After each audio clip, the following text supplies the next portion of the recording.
Boa noite, pessoal. Estamos aqui no Parque do Agroleite para conversar com vocês hoje à noite sobre mastites e protocolo de secagem. Estamos aqui na Casa do Ouro Fino, durante a Agroleite, para apresentar provavelmente o principal problema da propriedade de leite, que vem a ser a mastite. A mastite ela influencia diretamente o lucro do produtor e afeta diretamente a produção da propriedade. Consequentemente, é onde eu tenho maior dificuldade, onde eu vou ter maior prejuízo relacionado à produção. Por quê?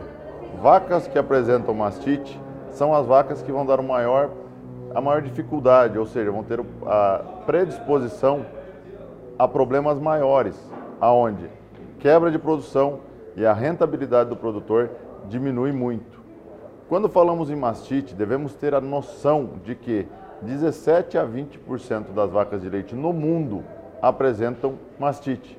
Significa dizer que, pela média, toda vaca de leite, uma vez ao ano, pelo menos, tem um quarto com mastite. Isso significa, muitas vezes, que o produtor vai nos dizer: não, mas na minha propriedade eu não tenho esse problema tão grave. Existem vacas que não apresentam o quadro. Realmente, toda propriedade tem vacas que têm maior ou menor predisposição.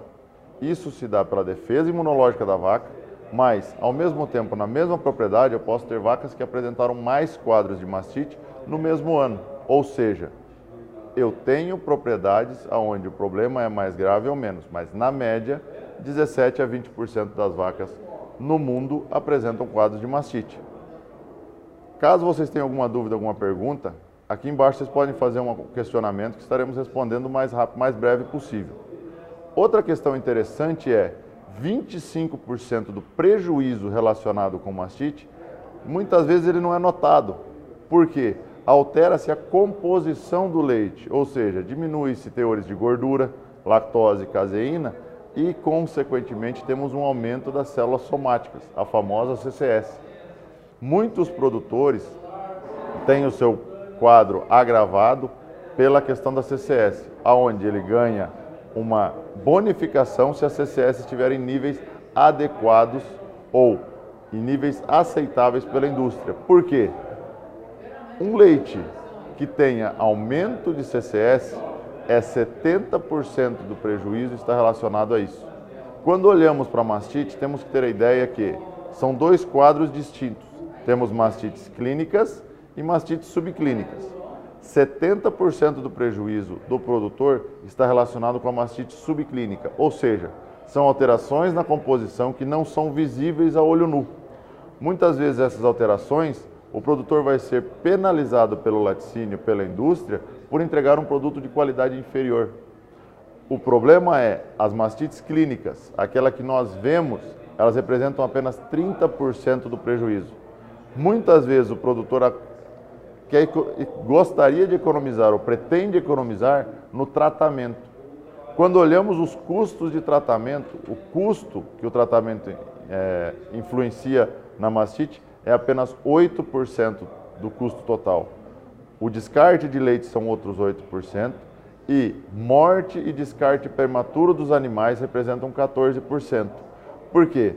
Animais que tenham quadros recorrentes de mastite são animais que vão provavelmente serem descartados antes da propriedade.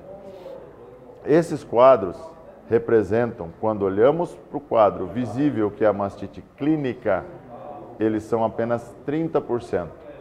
Estes quadros visíveis é onde nós vamos nos preocupar inicialmente. No entanto, o prejuízo da mastite subclínica está relacionado com alterações na composição.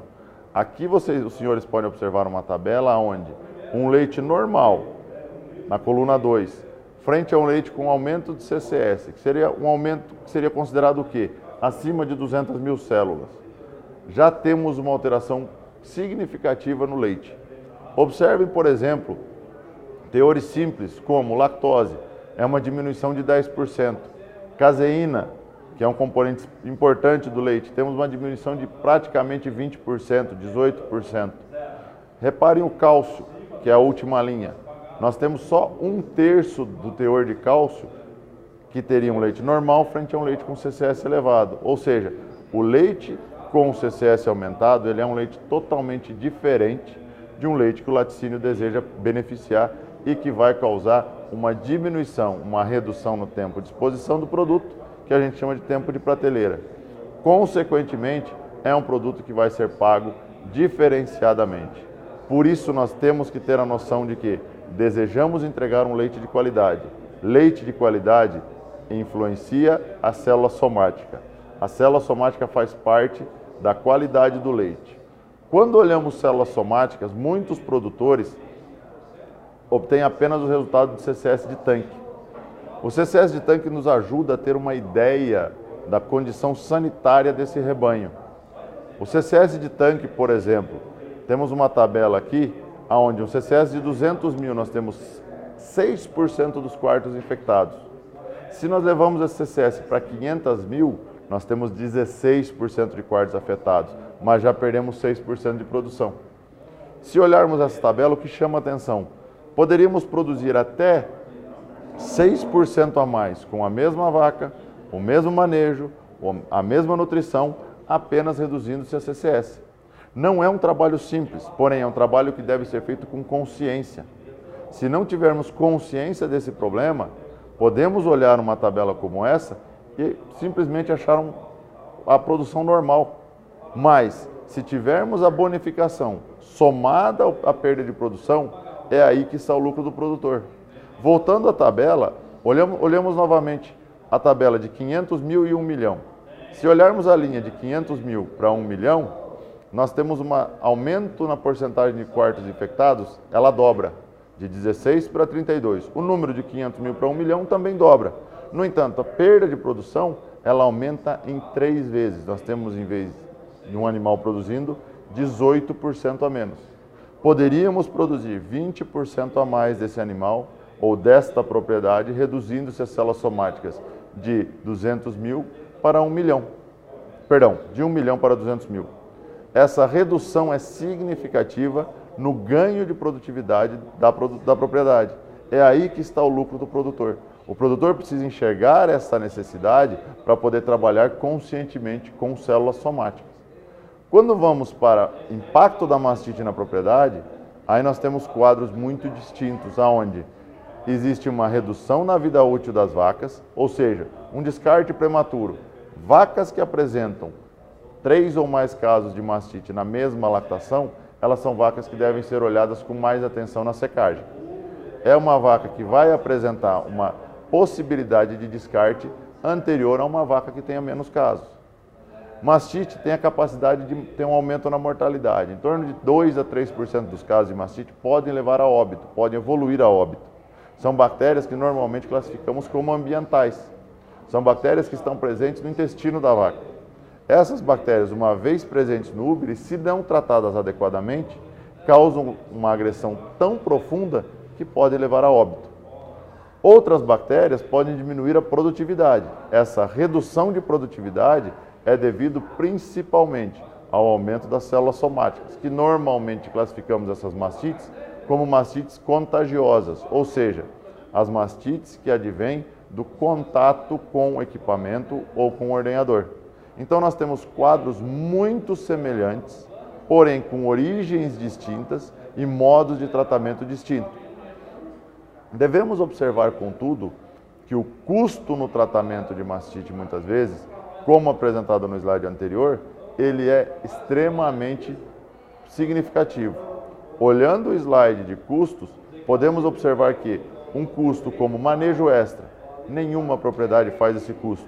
Porém, uma vaca com mamite ou mastite, ela custa mais tempo de ordenha.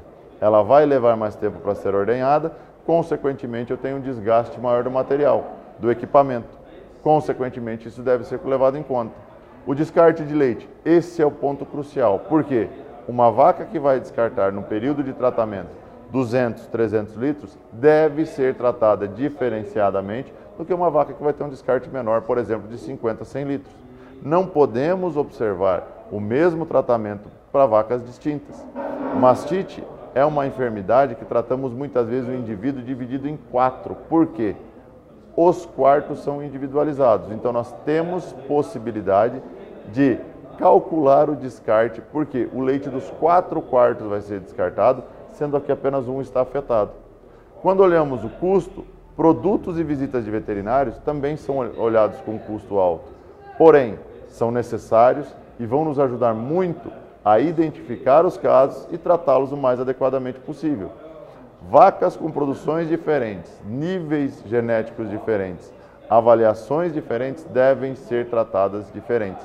Tratamos o animal para cada caso de mastite como um caso especial. Não existe um tratamento milagroso que vai resolver todos os casos. Por isso necessita de uma visita de um veterinário para avaliar qual o grau de mastite e qual tratamento ou qual protocolo deve ser instituído. Quando olhamos controle de mastite, primeira questão, não existe eliminação do problema. O princípio da eliminação parte do quê?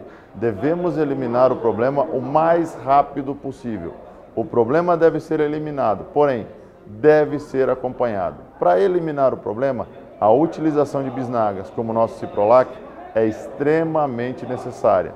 Não devemos esquecer que o problema está no interior da glândula mamária. Consequentemente, as bisnagas têm a capacidade de se dissolver tanto em meios aquosos como em meios oleosos.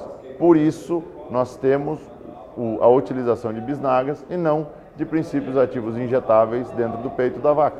Não podemos utilizar injetáveis em lugares distintos à sua indicação de bula. O que é intramuscular deve ser aplicado no músculo, o que é intramamário deve permanecer na glândula mamária. E o princípio da eliminação passa pela identificação o mais rápido possível. O próximo princípio para o controle de mastite é prevenção. A prevenção passa pela identificação diária de quadros de mastite através da caneca de fundo escuro. A caneca deve ser usada em todas as ordenhas. É um produto de custo baixo que pode ser usado por um período de tempo muito longo.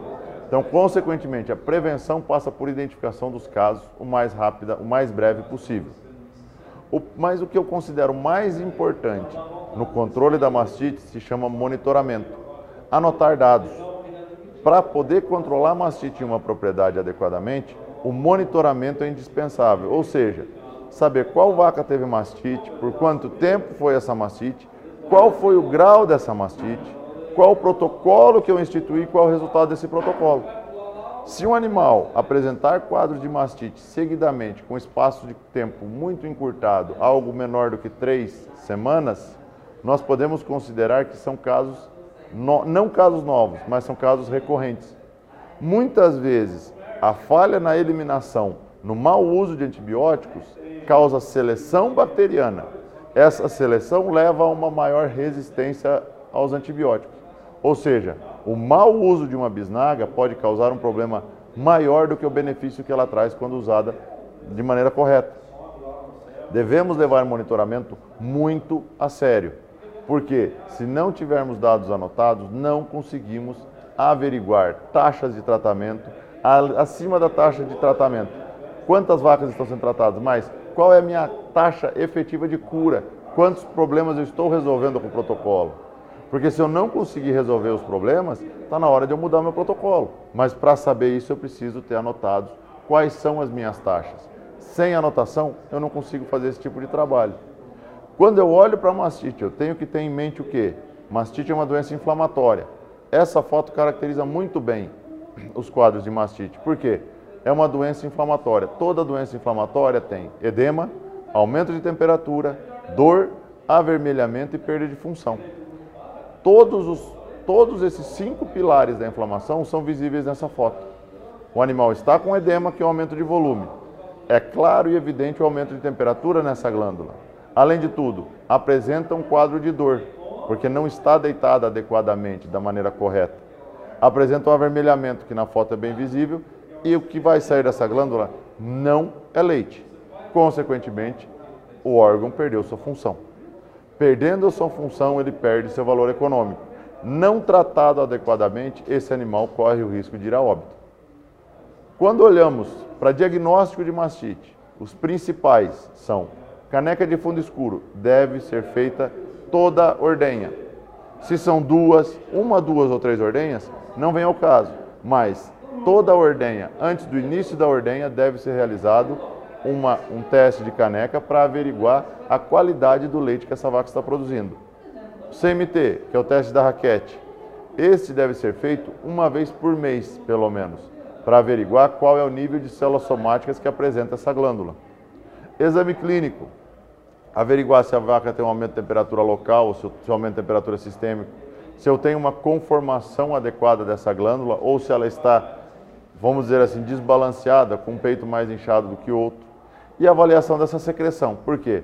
A secreção normal seria o leite, mas uma alteração na secreção indica um processo infeccioso, muitas vezes infeccioso, inflamatório.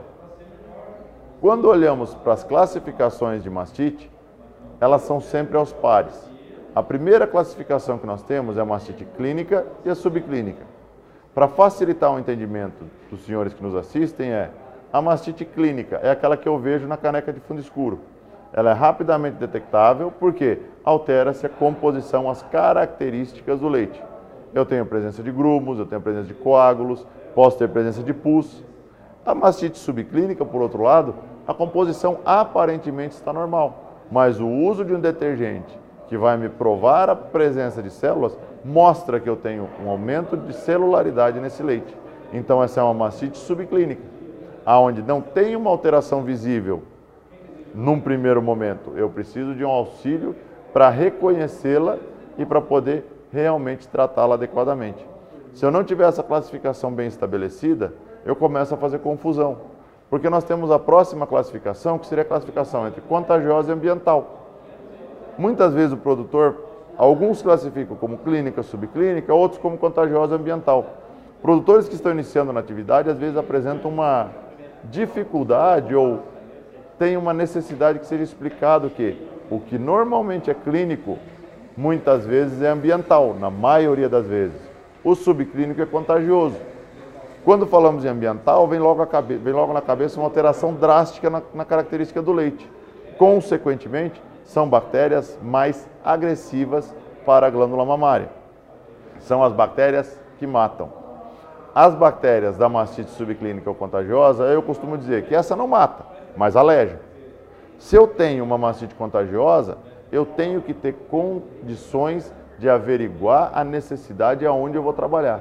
Tendo a classificação, sabendo que ela é sempre aos pares, eu parto para onde trabalhar. Por quê? Agentes ambientais e agentes contagiosos são diferentes. E os lugares onde eu tenho que trabalhar na propriedade são totalmente distintos. Agentes ambientais, meu foco está entre as ordenhas, uma hora antes a uma hora depois. Agentes contagiosos, meu foco é na ordenha, equipamento, até mesmo ordenhador. Não se esqueçam que as bactérias que causam mastite contagiosa estão presentes na pele da vaca e das pessoas. Então eu tenho um processo relacionado com bactérias que me fazem bem, mas no lugar certo, não na glândula mamária. Então a higiene pessoal de um ordenhador, a higiene do equipamento é extremamente necessária. Se eu olhar para mastites ambientais, meu foco deve ser entre as ordenhas. Como dito anteriormente, meu foco é sala de espera, meu foco é o curral, meu foco é o momento anterior onde a vaca já está num processo fisiológico de início de ordenha, onde existe o relaxamento dos esfíncteres, ou como comumente chamamos a parte onde sai o leite, eles começam a relaxar e as vacas começam a gotejar ou até mesmo esguichar leite. Esse processo é natural e é no momento em que a vaca tem esse relaxamento ou dificuldade no fechamento dessa estrutura, onde eu vou contaminar com agentes ambientais. Tendo isso em mente, os protocolos de tratamento para mastites clínicas, as ambientais e as contagiosas, que alteram a composição do leite, passam por utilização de bisnaga, utilização de anti-inflamatório. Por exemplo, a bisnaga ciprolac, ela é muito indicada para problemas de mastites ambientais e mastites contagiosas. Anti-inflamatórios em tratamento. Muitos produtores consideram anti-inflamatórios como sendo supérfluos. Por favor, esse produto não é supérfluo, ele é necessário. Existem trabalhos recentes que provam que a utilização de produtos como Maxican, que é a base de Meloxicam, aumentam a sua taxa de cura de mastite algo em torno de 15%. Ou seja, eles são benéficos e aumentam a taxa de cura dos problemas. Quando olhamos para antibióticos injetáveis, podemos lançar mão de dois tipos. No exemplo nosso, com os protocolos, são o Resolutor e o Lactofur. O Resolutor tem uma alta penetração em glândula mamária, tem um espaço de descarte relativamente curto, muito indicado para tratamento de mastite. Quando olhamos para o Lactofur, ele é um Ceftiofur. Podemos utilizar Ceftiofur para evitar a perda da vaca. Ele tem uma ação sistêmica excepcional. Podemos utilizá-la em mastites grau 3. Classificando os graus de mastite agora, por exemplo, protocolo para mastite grau 1. A utilização somente de bisnagas, porque é uma alteração somente no leite. Essa alteração no leite, sem comprometimento de glândulas, sem comprometimento do sistema do animal. Essa alteração no leite me permite a utilização somente de bisnagas, uma vez ao dia, e a utilização de um anti-inflamatório, porque é uma doença inflamatória. Toda doença inflamatória termina com a terminação "ite". Mastite, então, é a inflamação. Eu necessito de um anti-inflamatório para o tratamento. Mastite grau 1, somente alteração no leite. Já na mastite grau 2, existe uma alteração no leite e na glândula mamária. Por isso, meu foco inicial é resolver a glândula mamária. Eu preciso de antibiótico injetável que penetra em glândula mamária e eu preciso da bisnaga para atuação no interior dela. Essa associação é muito benéfica. E juntamente com o anti-inflamatório por no mínimo 1 a 2 dias, a taxa de cura tende a ser muito boa. Porém, na mastite grau 2, então, eu tenho leite alterado e glândula mamária inchada. Consequentemente, eu preciso lançar mão de antibióticos injetáveis. Por exemplo, o Resolutor, a aplicação é subcutânea. Ele apresenta um pico em no máximo 3 horas. Isso me dá uma segurança de uma rápida ação e uma sobreposição de ação, ou seja, um sinergismo. Eu teria uma ação efetiva de 2 princípios ativos dentro da glândula mamária. Quando partimos para a mastite grau 3, temos uma alteração no leite, uma alteração na glândula mamária e uma alteração sistêmica, ou seja, o animal apresenta febre, ele muitas vezes apresenta sinais de endotoxemia, ou seja, o animal apático, para de comer, e é o sinal mais evidente de que o animal pode estar indo a óbito. Obviamente, eu preciso lançar mão de um antibiótico sistêmico para salvar a vida da vaca, porque muitas vezes esse momento, uma septicemia, ou seja, a presença de bactérias na circulação, eu posso perder o animal mesmo tendo a mastite tratada. Então eu preciso tratar com bisnaga para resolver o problema na glândula mamária. Tratar com antibiótico injetável para eliminar as bactérias e eu preciso usar o anti-inflamatório obrigatoriamente por 2 a 3 dias. A utilização desse protocolo tem dado um efeito muito bom, porém, temos que ter a obrigatoriedade de observar muito bem a resolução desse quadro rapidamente. Se tentarmos economizar em protocolos de mastite, corremos o risco de termos um prejuízo maior ainda, que é a perda do animal. Esse é o protocolo para tratamento de mastite clínica. Quando falamos em mastite subclínica, nós vamos principalmente para um momento diferente do ano da vaca, que é o momento da secagem. Para efetivamente termos um controle de células somáticas, a secagem é o melhor momento. Por quê? O índice de mastite comparado durante o período de lactação, na secagem ele é exponencialmente maior. A possibilidade do animal ser infectado durante o período seco é muito grande.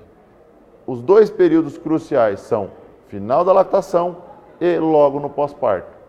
No final da lactação eu tenho um problema. Se não for tratado adequadamente, eu muitas vezes só vou começar a tratar essa vaca 60 dias depois, quando passar o período seco.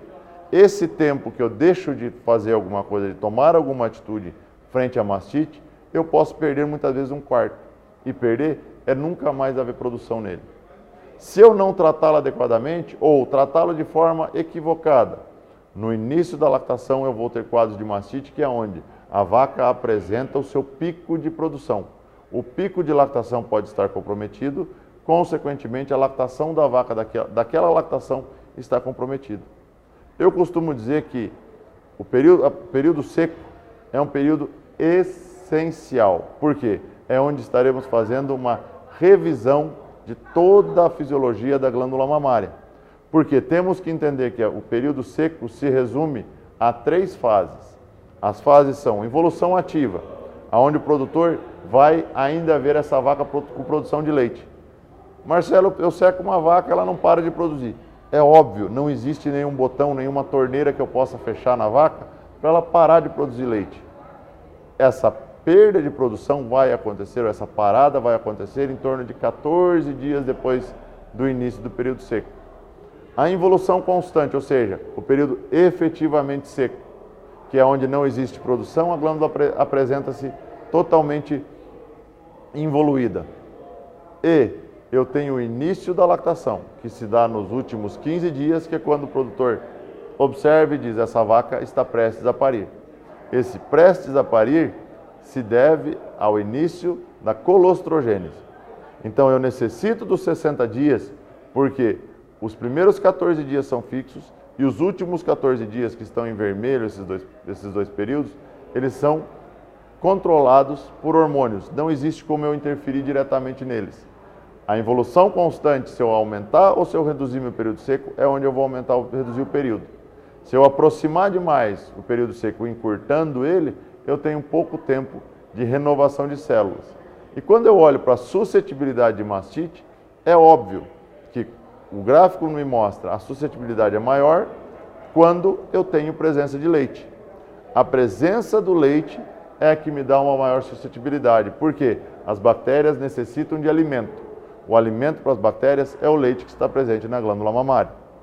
A glândula mamária sem leite não tem como apresentar uma evolução de um quadro de mastite, porque não existe alimento para essas bactérias. A partir do momento que o leite está presente, é que existe uma maior predisposição a desenvolvimento de quadros de mamite.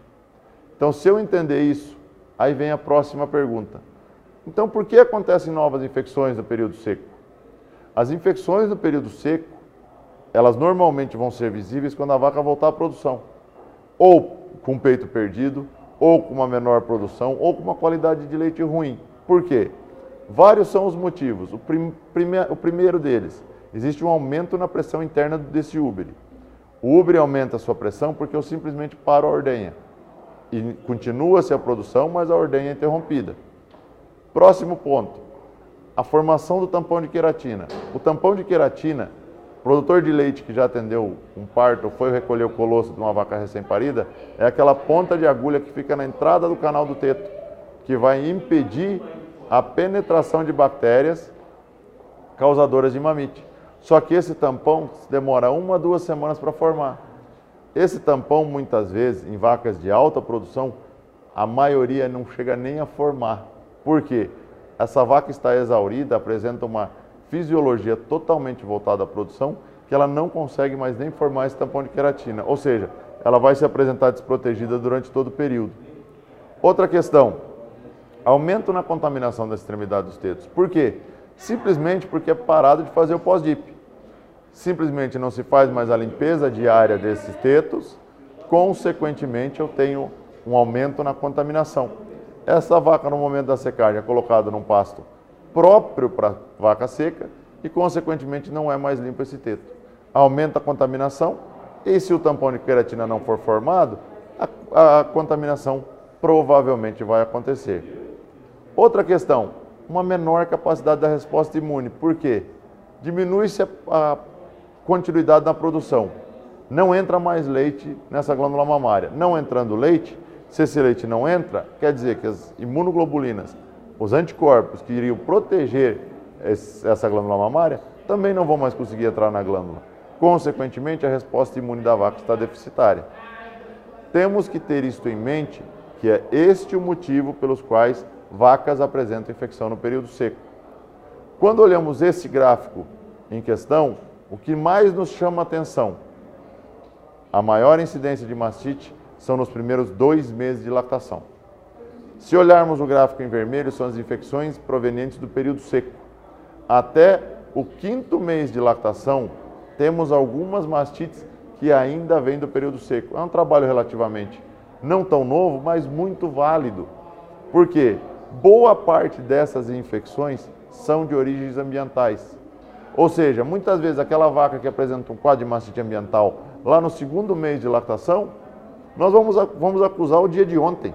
Ah, foi ontem que ela contaminou. Pode muito bem ter contaminado, mas até o segundo mês de lactação, mais da metade dos quadros de mastite ainda vieram do período seco.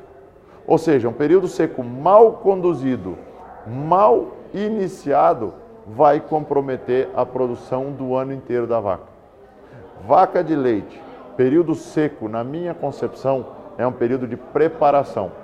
Não é um período de descanso, porque a vaca vai preparar o início de uma lactação.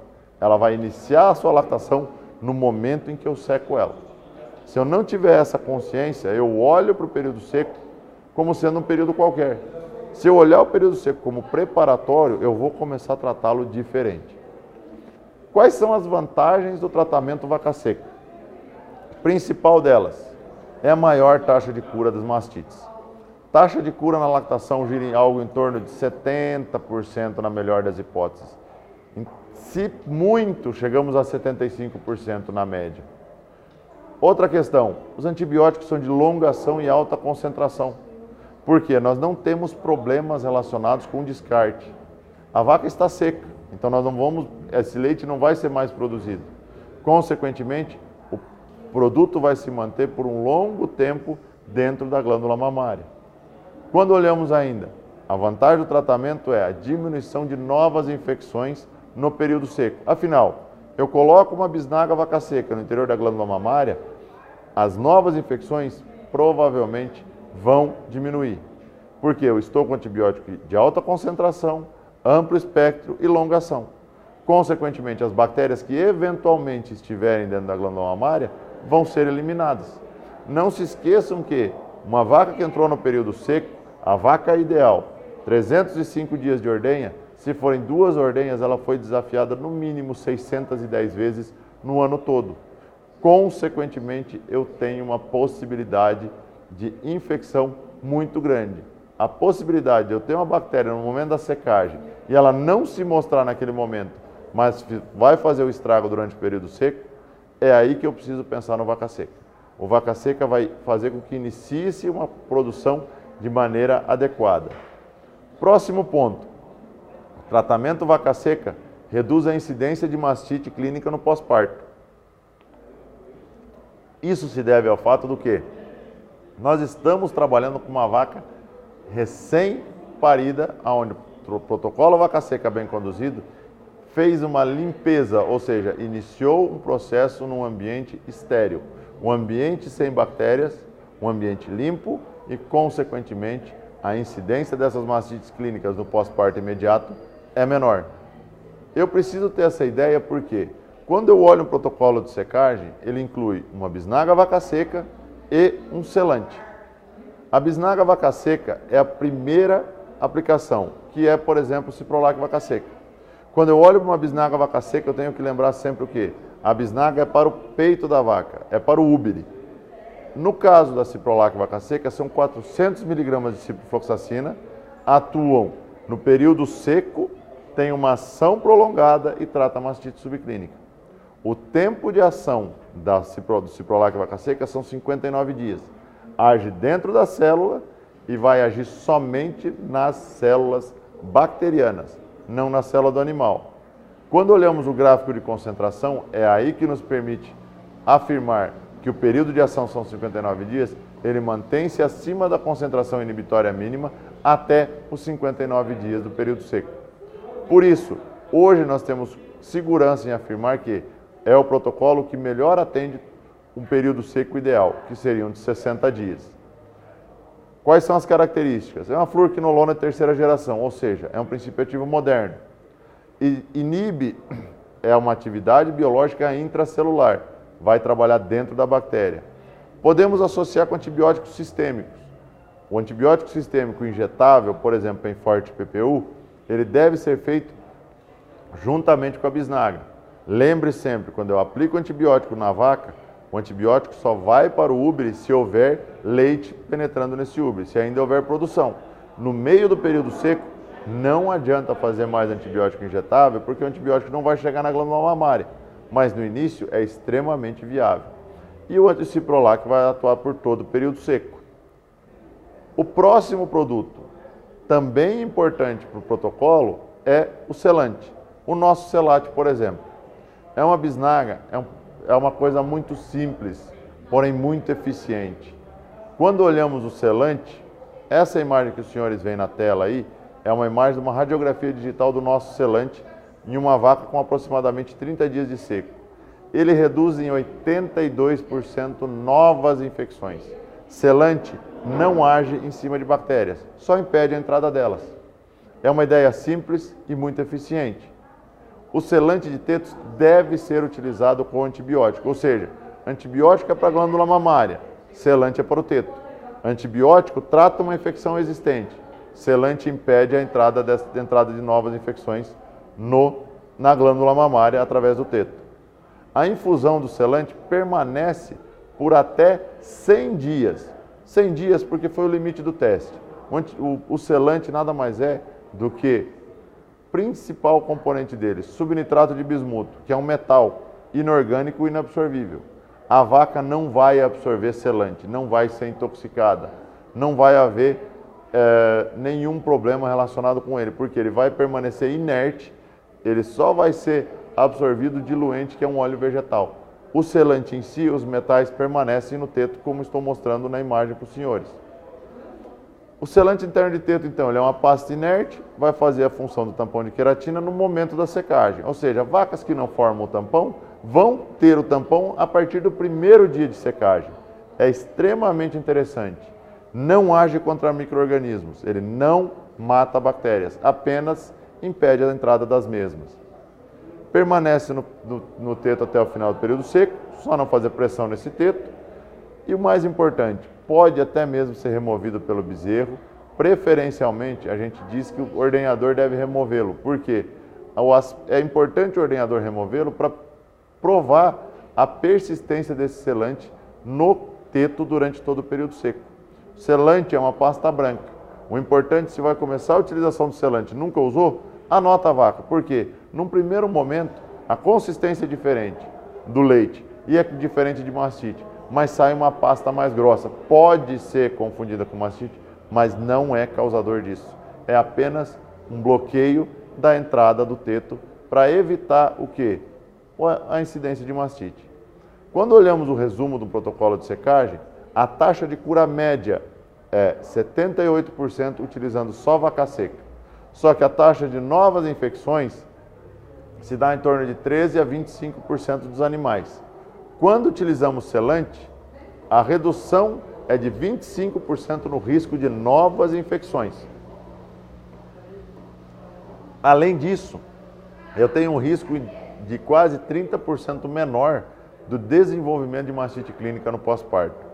Isso significa que o tratamento vaca seca, na média, ele vai ter uma taxa de cura muito melhor do que um tratamento de mastite clínica. Nós fizemos um estudo efetivamente com o nosso ciprolac vaca seca para provar a eficácia dele. Esse estudo foi publicado recentemente no Congresso Mundial de Mastite no ano passado. O que vem a ser esse estudo? Foi para avaliar a eficácia da associação da ciprofloxacina com selante de tetos no protocolo de secagem. Foram utilizados 550 animais, foram 2.200 quartos mamários, em 7 rebanhos de autocontrole sanitário, onde foram utilizados 2 grupos experimentais. Um protocolo padrão, com cefalônio e subnitrato de bismuto, e o protocolo ouro fino, que é o ciprolac vaca seca com selate. A divisão dos quartos está bem equilibrada, onde nós temos 882 quartos com ciprolac e 814 quartos com o cefalônio. Quais foram os materiais utilizados? Coleta de amostra para cultura microbiológica na secagem, para averiguar quais são as bactérias presentes no momento da secagem. 7 dias pós-parto, quando a vaca já retirou todo o colostro, está produzindo leite, uma segunda coleta, e uma terceira coleta, 14 dias pós-parto, para provar a eficácia de uma menor taxa de infecção. Quais são os resultados? Aqui está desenhado mais ou menos na forma de gráfico os momentos, ou seja, cultura a primeira no D60, que seria o início do protocolo de secagem, no dia mais 7, posterior ao parto, e no dia 14, para fazer a cultura. Qual foi os resultados? Quando apresentava-se uma cultura, amostras negativas no dia 7 e no dia 14, era uma vaca curada. Uma nova infecção era considerada quando uma vaca era isolada um agente na secagem e um agente diferente posterior do parto. E o não curado era quando o agente isolado no momento da secagem era o mesmo agente isolado nas amostras pós-parto. Os resultados foram extremamente satisfatórios, porque a taxa de cura de ambos os protocolos foi de aproximadamente 91%. Ou seja, temos um protocolo extremamente eficiente. 91% é impossível praticamente conseguir uma taxa maior que essa, porque se trata de material biológico.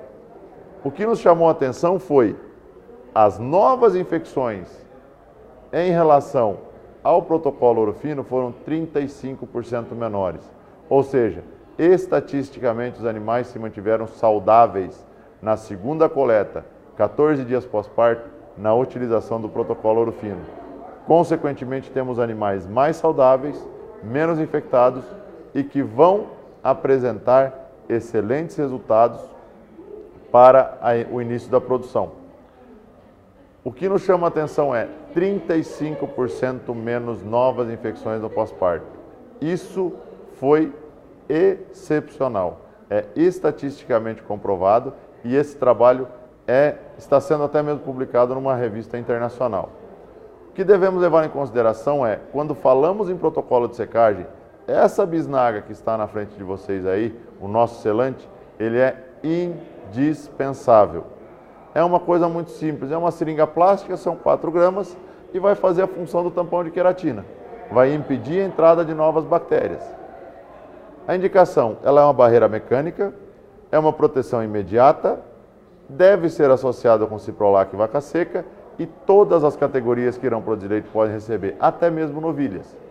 É indicado principalmente quando o índice de mastite em novilhas é muito alto. Se o índice de mastite em novilhas for muito alto, indica que as novilhas estão se contaminando no período próximo ao parto. Novilhas dificilmente vão se contaminar quando bezerras e desenvolver mastite 2 anos depois. Mas, próximo ao parto, elas podem se contaminar. Então, a utilização do selante é muito benéfica e extremamente bem-vinda.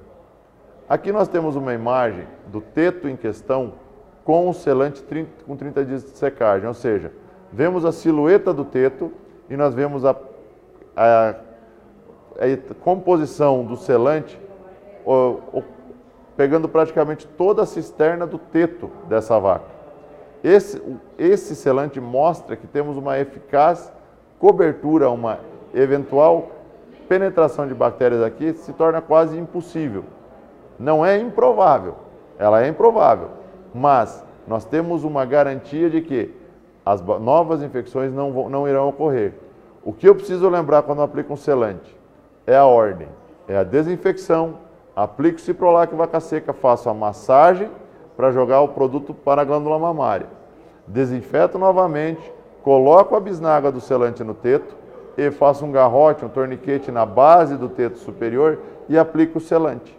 Apliquei o selante, é o último manejo do teto. O importante é não massagear o teto após a aplicação. Se massagear o teto não tem problema algum, não vai causar nenhum transtorno ao animal. Porém, o selante não vai fazer sua função. Posso aplicar um outro logo na sequência. Devo lembrar que o selante não deve ser massageado. Isso é o mais importante quando falamos de selante. A imagem mais impressionante que eu considero do nosso selante é essa que está na frente dos senhores. Muito embora ela não tenha pego todo o teto, mas ela chegou na função principal, que é o bloqueio do esfíncter, ou seja, do músculo da entrada. A garantia de que uma bactéria não vai conseguir penetrar ou vai ter muito mais dificuldade em penetrar, ela é visível. A utilização do protocolo de secagem ela é indispensável. Por isso, o protocolo hoje mais completo e muito seguro que nós temos no mercado é o nosso ciprolac com o nosso selante. Pessoal, agradeço demais a atenção de todos. Aqui estão meus contatos, caso alguém tenha alguma dúvida, pode mandar no Facebook também agora. Teremos mais palestras aqui durante a semana, amanhã à tarde vai ter um outro colega falando com vocês também. A Ouro Fino está à disposição dos senhores e foi um prazer conversar com vocês hoje à noite. Um abraço.